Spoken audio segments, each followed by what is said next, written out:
नमस्कार, आप देख रहे हैं सी न्यूज़ 12। तो मैं हूं ऋषभ सक्सेना। दुर्ग में रेल परियोजना के लिए प्रस्तावित भूमि अधिग्रहण को लेकर किसानों का गुस्सा प्रशासन तक पहुंच गया।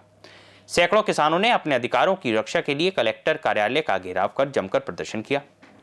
दुर्ग रेल परियोजना के लिए प्रस्तावित भूमि अधिग्रहण के विरोध में प्रभावित किसानों ने जोरदार प्रदर्शन करते हुए कलेक्टर कार्यालय का घेराव किया।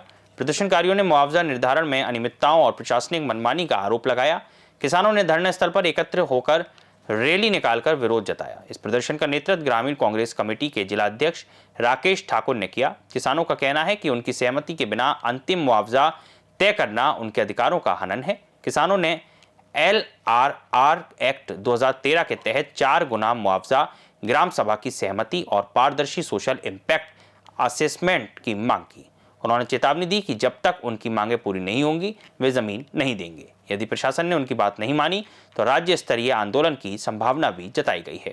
बताएंगे, पिछले कई दिनों से आप लोग अपनी मांगों को लेकर आए हैं, कलेक्टर में रखे हैं, कांग्रेस का भी आपका समर्थन हो, अभी तक आप लोग की नहीं सुनी गई है। आप क्या लगता है आज प्रदर्शन के बाद सुनी जाएगी? अभी तक तो नहीं सुने हैं। आशा है कि अब जो प्रदर्शन के बाद जो है जो प्रशासन है वो जागेगा, क्योंकि इससे पहले भी इसी जगह पे जब प्रदर्शन हुआ था तब मुआवजा का जो दर है वो घटाने की जो है उनकी कवायद चली है। और अभनपुर क्षेत्र में पहले के कंपैरिजन में, जैसे मेरे पास एक डेटा है, मैं आपको वो डेटा दिखाना चाहता हूँ। इसमें जो है ये जो डेटा है इसमें पुराना और नया दोनों डेटा है। जैसे ये जो है नवंबर 2025 में जो अभनपुर का डेटा आया था, ठीक है, वो है। उसके बाद में फिर अभी जो वर्तमान में घटा करके कम से कम 40 से 50 लाख, शायद उससे भी ज़्यादा जो दर घटाया गया है वो डेटा मेरे पास है। अगर मान लो जाए ऐसा आंदोलन करने से होता है तो हम भी आंदोलन करेंगे, किसानों को भी आंदोलन करना पड़ेगा। उसकी एक शुरुआत हमने जो है आज की है।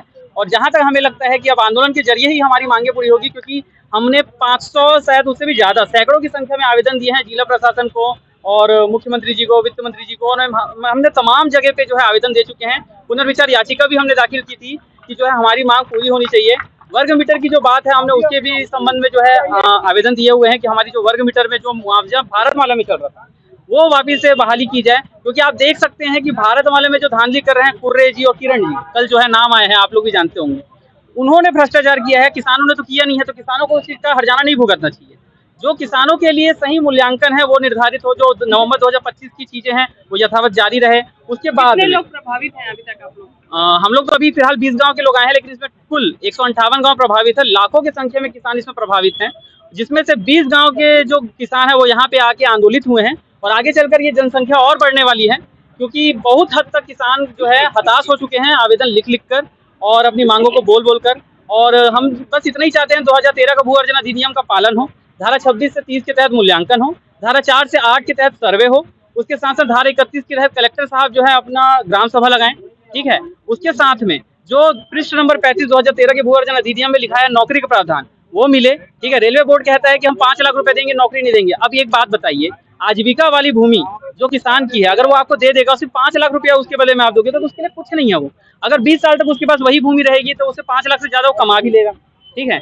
यदि अगर अधिकारीगण कहते हैं कि 5 लाख रुपए देंगे तो हम अधिकारीगण से ये निवेदन करते हैं, हम आपको 4 गुना पैसा दे रहे हैं, आप खुद एक रेसिग्नेशन लेटर लिख के दे दीजिए। अगर नौकरी से बढ़कर पैसा होता है तो हम 4 गुना पैसा देने के लिए हम किसान रेडी हैं। अभी आप लोग आगे क्या करेंगे अगर आप लोग की मांगे नहीं मानी गई? आगे की मांगे नहीं मानी गई तो रणनीति तैयार की जाएगी और आगे इससे भी ज्यादा जो है हम अपनी बातों को प्रबल रूप से रखेंगे। प्रशासन से हम जितना हो सके सुदृढ़ तरीके से अपनी मांग को रखेंगे। अब आंदोलन के अलावा कोई रास्ता हमारे पास बचा नहीं है, क्योंकि लिखित में जितना चीज हो सकता था हम कर चुके हैं।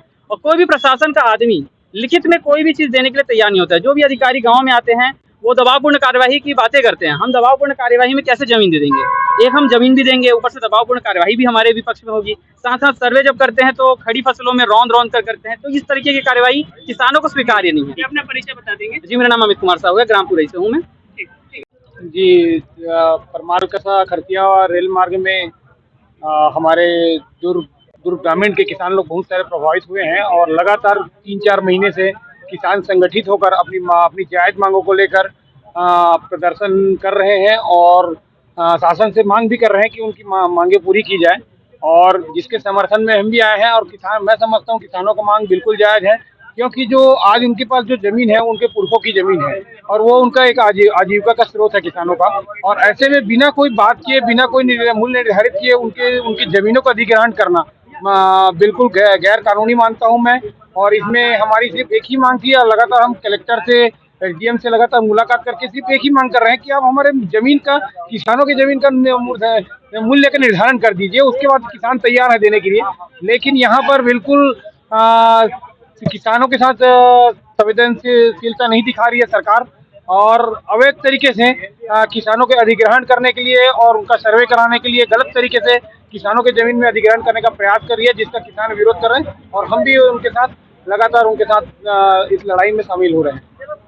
मैं राकेश सिरवानी, जनपद उपाध्यक्ष दुर्ग। जी भैया बताएंगे, इससे पहले भी आप लोगों ने इसके लिए आवाज उठाई थी किसानों के लिए, एक बार फिर आज भारी संख्या में आए हैं, किसान का समर्थन कर रहे हैं, आप क्या कहना चाहेंगे किसानों के लिए? देखिए, आज जो कार्यक्रम हो रहा है, आज धरना हो रहा है, इसके बाद जुलूस के रूप में हम लोग कलेक्ट्रेट जाके ज्ञापन सौंपेंगे।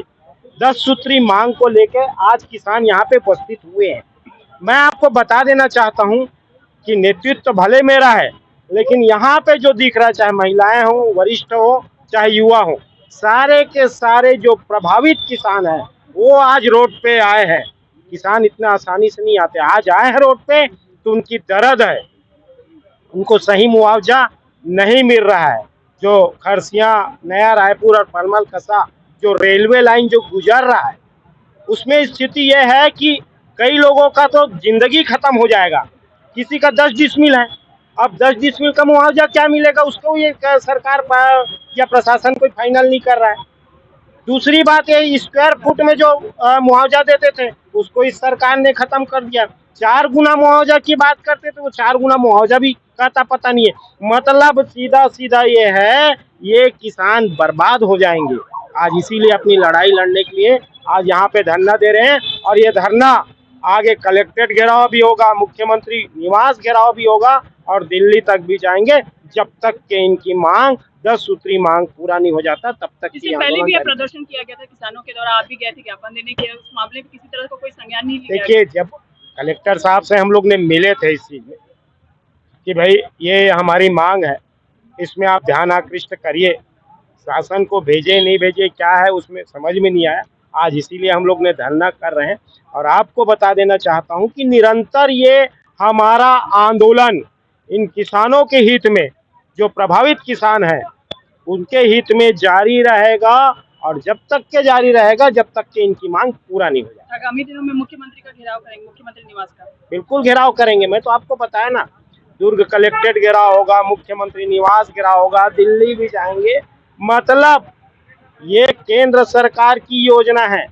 केंद्र सरकार की योजना में पहले जो आपको बता देना चाहता हूँ, जो भूमि अधिग्रहण नियम जो था उसमें क्या था कि स्क्वायर फुट में मुआवजा दिया जाता था, 4 गुना मुआवजा दिया जाता था, जिसको ये सरकार ने, और सिर्फ एक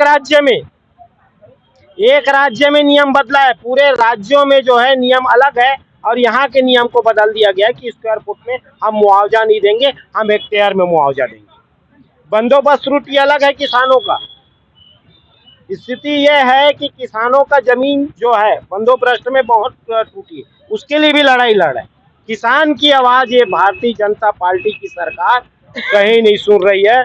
आपने देखे होंगे अभी जो ट्रेड डील हुआ है, उस ट्रेड डील में अमेरिका के साथ जो ट्रेड डील नरेंद्र मोदी के सरकार ने किया है, वो किसान बर्बाद हो जाएंगे। हमारे भारत देश के किसान को एक तरीका से बोला जाए कि नरेंद्र मोदी ने अमेरिका के हाथों बेच दिया है, सीधा सीधा। धन्यवाद। पहले ही चंद्रबाबू बघेल जी ने काफी बड़ा खुलासा किया कि जेल में जो व्यवस्थाएं मिल रही वो काफी खराब तरीके से, पानी में कीड़ा, इनको किस तरह से? देखिए, ये स्थिति इस सरकार की है। आप देख रहे हैं, जब उस लेवल का कोई जेल गया तो आम जो जेल में जाते होंगे उसकी क्या स्थिति होगी। कीड़े लगे हुए चावल दिया जा रहा है, पानी में कीड़े तैर रहे हैं। ये स्थिति जो है ये सरकार की है, क्या उनका अधिकार नहीं है? कोई तो बेकसूर भी जेल चले जाता है, जैसे चैतन्य बघेल जी बेकसूर थे, उनके ऊपर कुछ है ही नहीं था मामला, उसको बेकसूर को ले गया। ऐसे कई बेकसूर वहां जाते हैं, उसको कीड़ा लगा हुआ पानी या कीड़ा लगा हुआ चावल खिलाया जाता है। ये दुर्भाग्यपूर्ण बात है, और ये सरकार से हम मांग करते हैं कि भी उनकी भी अधिकार है स्वच्छ जल और स्वच्छ खाने का। उनको दिया जाए, लेकिन ये सरकार ये नहीं करती। छत्तीसगढ़ के दुर्ग से सी न्यूज संवाददाता धर्मेंद्र गुप्ता की खास रिपोर्ट। किसानों का विरोध इस बात की ओर इशारा करता है कि भूमि अधिग्रहण की प्रक्रिया में पारदर्शिता और न्याय सुनिश्चित करना प्रशासन के लिए अनिवार्य हो गया है। प्रशासन की प्रतिक्रिया और आगे की कार्रवाई पर सभी की नजरें टिकी हुई हैं। इस खबर में फिलहाल इतना ही। देश और दुनिया की तमाम खबरों के लिए देखते रहिए सी न्यूज भारत।